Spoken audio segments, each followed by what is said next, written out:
Huwag kang titingin sa salamin kapag madilim ang paligid. Sa isang lumang antique shop sa Pampanga, may salamin na tinatakutan ng lahat.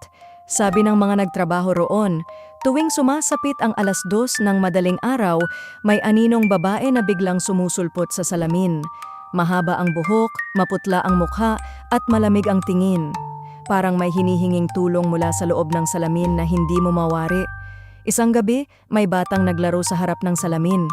Nakita niya ang babaeng nakasilip, umiiyak at nagmamakaawa. Biglang narinig ang mga bulong, "Tulungan mo akong makalabas." Kinabukasan, natagpuan ang bata sa sulok ng shop, nanginginig, at ayaw nang magsalita.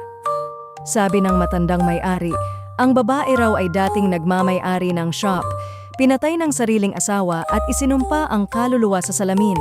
Hanggang ngayon, may mga bumibisita pa rin at nakakakita ng mga matang sumusulyap mula sa loob. Ikaw, handa ka bang tumingin sa salamin na ito? O baka ikaw na ang susunod niyang hingan ng tulong? Like, share at follow kung gusto mo pang malaman ang iba pang misteryo.